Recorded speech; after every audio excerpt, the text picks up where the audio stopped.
नमस्कार दोस्तों, आप सभी का एक बार फिर से स्वागत है हमारे चैनल दुर्गा भक्ति मार्ग में। आज मैं आप सभी को सुनाऊंगी बुधवार के दिन सुनी जाने वाली गणेश जी की कहानी। यह कहानी है एक बूढ़ी अम्मा और उनके घर की, जहां अम्मा बाल गणेश की पूजा में विलीन रहा करती थी। कोई भी अगर वह काम करती थी तो सबसे पहले गणेश जी के पास ही जाया करती थी। न सिर्फ अम्मा बल्कि उनके घर का हर सदस्य हर कार्य करने से पहले गणेश जी को जरूर निमंत्रण देते। ऐसे ही समय बीतता गया। अम्मा की बहू माला अम्मा के साथ बाल गणेश की पूजा करने के लिए मंदिर जाती है, पर तभी उसे मंदिर के बाहर उसकी एक सहेली दिखाई पड़ती है, जिसके हाथ में एक नन्हा सा शिशु था। उसे देख माला काफी खुश होती है और वह माला तुरंत ही अपनी सहेली के पास चली जाती है। उनके नन्हे शिशु को अपनी गोद में लेने की इच्छा जाहिर करती है। माला की आंखों में खुशी थी। उसकी इच्छा देखकर उसकी सहेली पहले तो अपना बच्चा उसकी गोद में दे देती है। उसके बाद उसकी सहेली की सास गुस्से में आती है और अपनी बहू को कहती है, बहू तुम्हारा दिमाग खराब हो गया है क्या? तुम यह क्या कर रही थी? भला एक बांझ के हाथ में तुम अपने पुत्र को कैसे सौंप रही हो? पर माँ जी, यह मेरी सहेली है। अगर यह हमारे बच्चे को खिलाना चाहती है तो इसमें क्या बुराई है? बहू अपनी सास से कहती है। सास बहू को डांटते हुए कहती है, बहू खबरदार, मेरे आगे अपनी जुबान चलाई तो हमने तुम्हें एक बार मना कर दिया ना कि एक बांझ के हाथ में तुम अपना इकलौता पुत्र नहीं दोगी, मतलब नहीं दोगी। आज तो तुम्हारे बेटे को मैंने इस बांझ के हाथ में से ले लिया है, परंतु अगर आगे से तुमने ऐसा किया या ऐसा करने की कोशिश करी तो याद रखना हमसे बुरा और कोई नहीं होगा। और तुम अगर हमारी बहू और पुत्र के आगे दोबारा भटकी तो याद रखना हम तुम्हें नहीं छोड़ेंगे। माला की सहेली की सास अपनी बहू का हाथ थामकर वहां से चली जाती है, पर यह सब कुछ देखकर माला की आंखों में आंसू आ जाते हैं।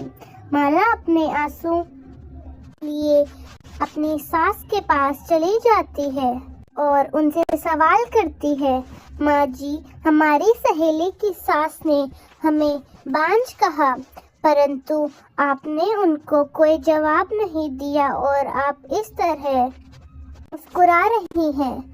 जब उन्होंने मुझे बांझ कहा हमें तब इतना बुरा लगा नहीं, लेकिन जिस तरह आप मुस्कुरा रही हैं, आपको देखकर तो ऐसा लग रहा है कि आप भी हमें सपोर्ट नहीं करती हैं।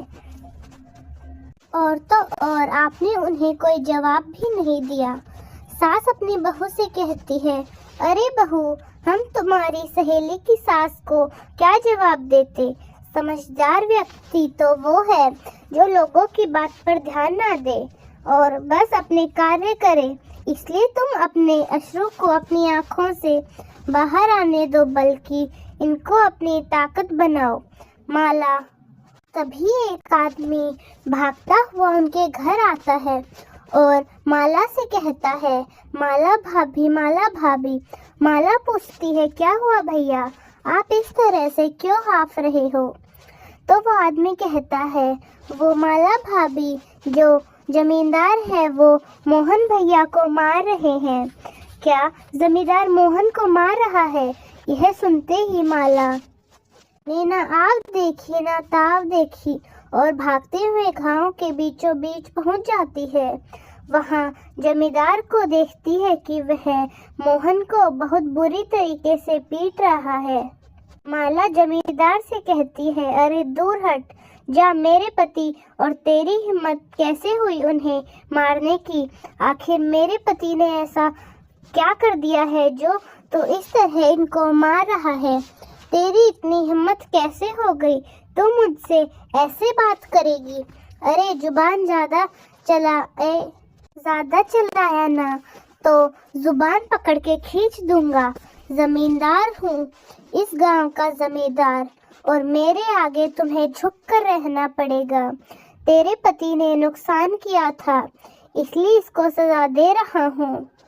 लेकिन अब तू देखेगी कि जमींदार को धक्का मारने का क्या नतीजा है।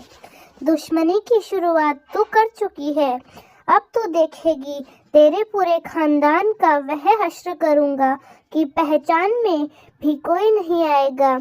अरे अगर कोई नुकसान हो गया है तो क्या तू मेरे पति को इस तरह मारेगा? मार के तू मेरे पति की जान ले लेगा क्या? बता, क्या नुकसान किया है मेरे पति ने? हे लड़की, बस कर, बहुत हो गया तेरा। सुने जा रहा हूँ तो क्या बोलती जाएगी। भगवान ने औरतों को जुबान देकर बहुत बड़ी गलती की है। वो पैरों की जूतियाँ होती हैं, उन्हें पैरों में ही रहना चाहिए, सर पर नहीं चढ़ना चाहिए। और तूने अपना सर उठाकर अपनी जिंदगी की सबसे बड़ी गलती की है, और यह तुझे मैं बता के रहूँगा। आज से तेरा जीना हराम कर दूंगा। अब तू देख मैं तेरे साथ क्या करता हूँ।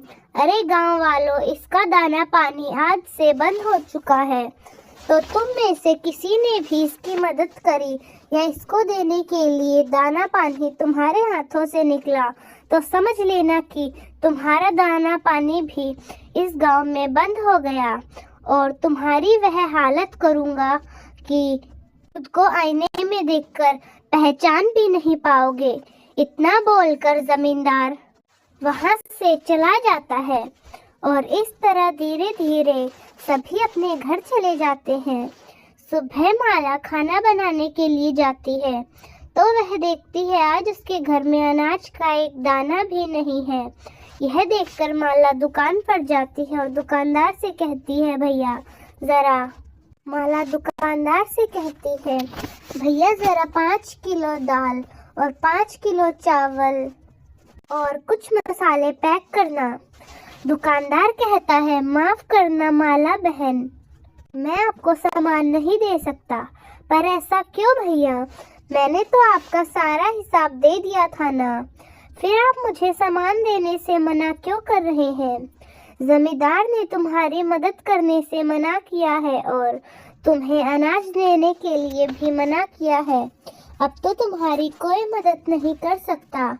अगर तुम्हारी मदद किसी ने की तो जमींदार उसका भी दाना पानी बंद कर देगा। ना जाने क्या जरूरत आन पड़ी थी जमींदार से पंगा लेने की। अब उससे दुश्मनी ली है तो निभाना तो पड़ेगा ही। बेचारी पहले से ही बांझ और दुखी थी। पहले से क्या कम दुख था जो जमींदार ने इसके पति को भी घर पर बिठा दिया।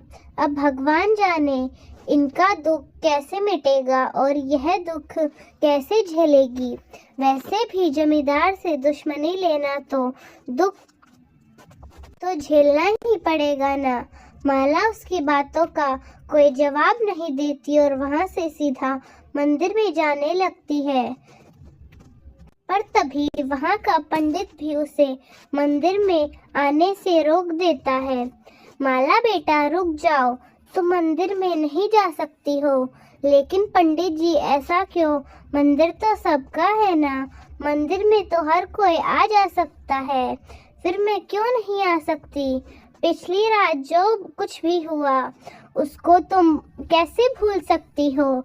हम गांव वाले नहीं भूल सकते, इसलिए माफ करना माला बेटा। पंडित की बात सुनकर माला को बहुत बुरा लगता है और वह अपनी आंखों में आंसू लिए अपने घर की ओर निकल जाती है और घर आकर अपनी सास को सारी बात बताती है। बहू, यह सब कुछ भगवान गणेश जी हमारी परीक्षा लेने के लिए कर रहे हैं, इसलिए तू चिंता मत कर। जो होता है प्रभु की इच्छा से ही होता है। प्रभु किसी के साथ कुछ गलत नहीं कर सकते। अरे क्या खाक अच्छा होगा। हम इतने समय से पूजा उस भगवान की कर रहे थे जो एक पत्थर में है, लेकिन उन्होंने हमें दिया क्या? सिर्फ दुख और तकलीफ। माँ जी, अब मैं समझ चुकी हूँ कि भगवान इस दुनिया में है ही नहीं। अगर वो होते तो अपने भक्तों के साथ ऐसा नहीं होने देते। मैं भगवान को बस एक पत्थर की मूर्ति ही मानती हूँ और ऐसा ही है। इतना बोलकर माला रोते हुए वहाँ से चली जाती है। पर माला की बात और घर की स्थिति को समझकर और देखकर अम्मा काफी परेशान हो जाती है। देखते ही देखते ऐसे ही रात हो जाती है। अम्मा को नींद नहीं आ रही थी। रात में अम्मा उठती है और अपनी लाठी के सहारे घर में रखी भगवान गणेश जी की मूर्ति के पास बैठ जाती है। वहाँ बैठ अम्मा अपनी सारी परेशानी एक साथ गणेश जी को सुनाती है और उनसे बातें करते हुए कहती है, हे गणपति बापा, आप हमारी ये कैसी परीक्षा ले रहे हैं? आज तक आपने ही हमारे सारे दुखों को हरा है। जब आज हमारे घर पर ऐसी मुसीबत आई है तो तू कहाँ है? बापा, अम्मा की बातें सुनकर माला की आंखें खुल गई। वो अम्मा को सोने के लिए कहती है। अम्मा अपनी बहू की बात सुनकर बिस्तर पर जाती है और अपनी आंखें मूंद लेती है। हे माता, मैं तेरी भक्ति से काफी प्रसन्न हूँ। तेरे अंदर ना लालच की भावना है और ना ही द्वेष की, इसलिए तू जो चाहे वो मांग ले और तू चिंता मत कर, मैं हमेशा तेरे साथ हूँ। गणेश जी बुढ़िया माई को स्वप्न में दर्शन देते हैं। हे प्रभु, आपने मुझे दर्शन दिए, मेरा तो जीवन ही सफल हो गया। आपके दर्शन पाने के बाद मैं आपसे ही क्या मांगू और इसके लिए मांगू। अरे बुढ़िया माई, तू अपने बच्चों से पूछकर मांग ले, मैं कल दोबारा तेरे पास आऊँगा। अम्मा की आंखें जब खुलती है तो वह अपनी बहू माला को आवाज लगाती है। माला बाहर झाड़ू लगा रही थी। बहू, बेटा इधर आओ जल्दी। जैसे ही वह अपनी अम्मा की आवाज सुनते हैं, वे तुरंत अम्मा के पास आ जाते हैं। माँ जी, क्या हुआ? आप और हमें क्यों बुला रही हैं? हाँ माँ, क्या हुआ? सब ठीक तो है ना? कोई बुरा सपना देखा है क्या? बेटा बहू, आज हमने जो देखा है शायद सुनकर तुम्हें हमारी बातों पर यकीन ना हो, पर माँ क्या देखा है ऐसा तुमने? बहू, हमारे सपने में स्वयं बाल गणेश आए और उन्होंने हमें दर्शन भी दिए। उन्होंने हमसे वरदान मांगने को कहा, परंतु हम उनसे क्या ही मांगते। माँ, यदि तू सच कह रही है तो मुझे अपने बेटे के लिए बहुत सारा पैसा और अच्छी सी नौकरी मांग ले। उसके बाद हमें कोई परेशानी नहीं होगी। पैसा तो हाथ का मैल है, लेकिन माँ जी, इस घर में बाल गणेश की तरह एक छोटा मेहमान होना चाहिए था। इसलिए आपको गणेश जी से इस घर के लिए कुल पुत्र मांगना चाहिए, मेरे लिए संतान मांगनी चाहिए। मेरे बेटे बहू तो अपने बारे में सोच रहे हैं, परंतु इतना सोचना भी गलत नहीं है। इस घर को पैसे भी चाहिए और संतान भी। परंतु माँ जी, आप क्या सोच रही हैं? कुछ नहीं बहू बेटा। बहू सुन, एक काम कर, मुझे तेरी लाठी दे दे, मैं थोड़ा बाहर टहलना चाहती हूँ। अम्मा के कहने पर माला उसको लाठी पकड़ा देती है, जिसके बाद अम्मा बाहर चली जाती है और एक पेड़ के नीचे छाया में बैठ जाती है। तभी वहाँ पर एक औरत आती है। वो अम्मा को ऐसे शांत और गहरी सोच में देखकर उनसे इसका कारण पूछती है। क्या हो गया अम्मा, इतनी गहरी सोच में क्यों हो? उस औरत की बात सुनकर अम्मा उसे कल रात की सारी बातें बता देती है, जिस पर वो औरत उन्हें सलाह देते हुए कहती है, अरे बूढ़ी अम्मा, तुम्हारी थोड़ी सी तो जिंदगी बची है, क्यों मांगना है? तुमको धन दौलत पोता पोती भगवान से आंखें मांग लो, ना कम से कम जब तक जिंदा हो ना आराम से जिंदगी गुजार सको। अम्मा अपने चेहरे पर मुस्कान देती है और वहां से उठकर चली जाती है। समय गुजरता है और देखते ही देखते रात हो जाती है। अम्मा एक बार फिर से सो जाती है। अम्मा ने सोच लिया था कि उन्हें क्या मांगना है। हमारा वचन है, जो भी तुम्हें मांगना है वो तुम्हें अवश्य पूरा करना होगा। गणेश भगवान का यह वचन सुनकर और हाथ जोड़कर अपना वरदान मांगती है। हे गणराज जी, आप मुझसे प्रसन्न हो तो आप मुझे 9 करोड़ की माया देनी होगी।